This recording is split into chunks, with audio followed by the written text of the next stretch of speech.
Before there was DLC, before there was microtransactions, before companies released their games unfinished and relied on patches, and before companies locked parts of their games behind paywalls, video games were different.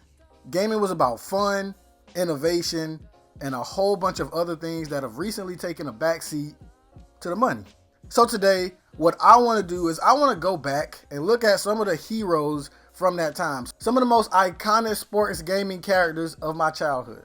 And with all the games and characters that could go on this list, I had no choice but to make this a series. So if somebody who you feel like should be on this list is not on the list, they might be on the next one. So to kick this baby off right, I feel like it's only right that we start from the bottom. We start from backyard sports. Now, if you never played a backyard game before, I'll explain the premise to you. There's these kids who all live in a neighborhood and they have their own league of a bunch of different sports. They do basketball, football, baseball.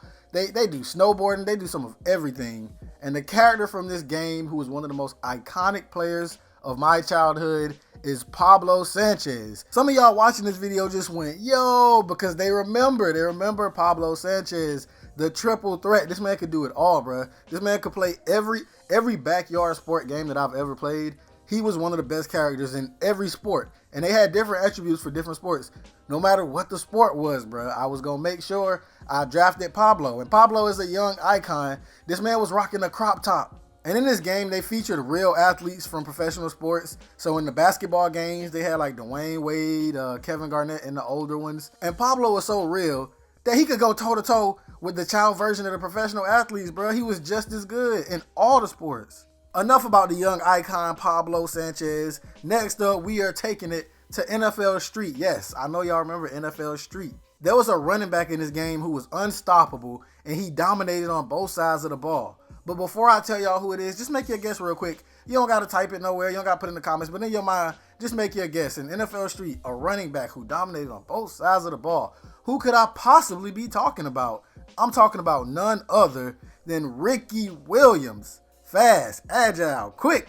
And if you get in front of him, robbed before spiking out. NFL Street Ricky Williams broke more tackles than Madden 10 Adrian Peterson.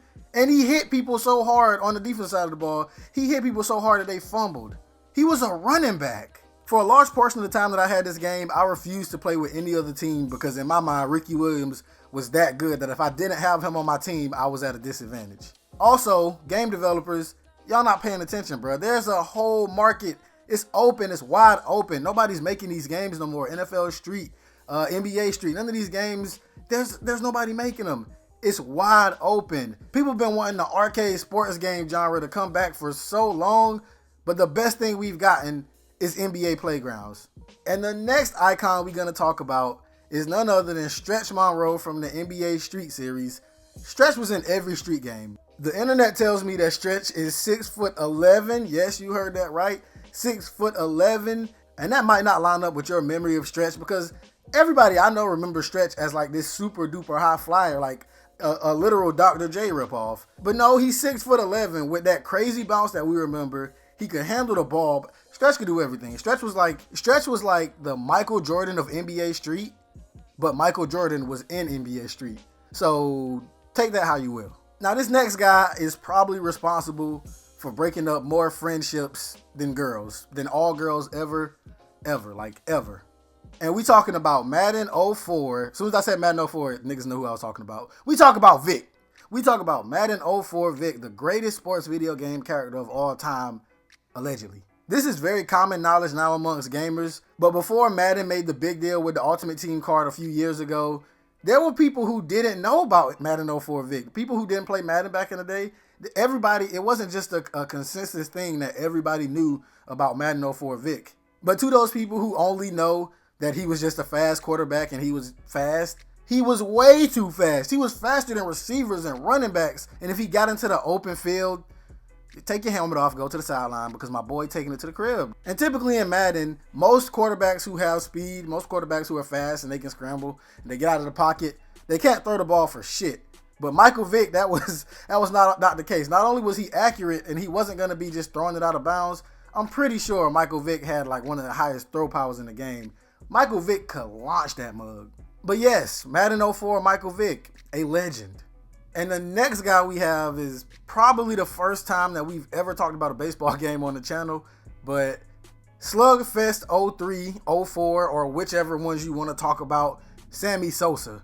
Back in the day when I was a little youth, Sammy Sosa was like, literally when I scored in baseball, I did the little thing where he points to his lips, then his chest, then the sky. It's a very complicated gesture, but I learned it and I copied it move for move. That's how obsessed I was with Sammy Sosa. I wanted to be just like him. And in these games, he had that Sammy Sosa home run power, because these games weren't just regular baseball games. Slugfest was like the NFL, NBA street version of baseball games. Well, better yet, no, not even that. I would say it's the Blitz the League version of baseball games, because not only was it like super arcadey, but you could fight. You could literally punch niggas. You could kick niggas. You could do whatever you want to, dang near. But shout out to everybody who remembers Slugfest, man. And last on the list, but most definitely not least, we talking about Fight Night 2004, cover athlete, Roy Jones Jr. Now, I know everybody who played Fight Night games just has some flashbacks of the little double behind the back. I'm looking at you, I'm taunting you, and I'm going to smack you upside your head with a hook. I'll be honest, when this game came out, I didn't know nothing about boxing. I don't even think I knew that the Rocky movie was fake. I didn't know who Roy Jones Jr. was. So I see this guy on this cover.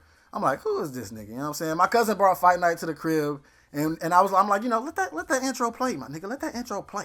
And I'm watching the intro. Roy Jones Jr. This nigga beating Ali up. He beating the greats up. He beating everybody up. And he's doing this little taunt. He's doing the cocky punches. And I was like, bruh, I don't know who that is, but I'm playing with him. And I'll also be honest about this part. I got knocked out almost every time I played my cousin. Not because I was trash. Well, I was trash. But mainly because the only thing that I was interested in was just throwing that punch with Roy Jones Jr. I was a kid. I didn't care, bro. I didn't know nothing about boxing. I just knew the punch looked cool. So whenever I landed, I wanted to fight. I didn't care. You can knock me out in the first. I don't care. If I land that punch where he goes behind his back and throw it one time, I already won, bro. You could beat my ass for the next 14 rounds. I already won. And if you've never seen Roy Jones Jr. box before or any highlights or anything, you owe it to yourself to pull up another tab. Don't leave this video. Go to the next video. It's going to be some videos that pop up at the end of this. Make sure you click on one of those. But pull up a tab and type in Roy Jones Jr. highlights. And just prepare to be amazed, because this man was a true showman. This man is somebody that he mastered his craft. Just watch how he tagging niggas, bro. Just go look. But that's all I got for y'all today, man. If you enjoyed this list, be sure to leave a like. And like I said earlier, put down below in the comments a couple people from your childhood who you feel like, if you were going to make this list, who would be on your list? They might end up in the next one. Who knows? I already got like a whole list of people, and I'm just randomly going to throw them in the videos as I go. But yeah, man, if you enjoyed the video, like I said, be sure to leave a like. And as always, I'm D Brown Shinhan, and I'm up out of here.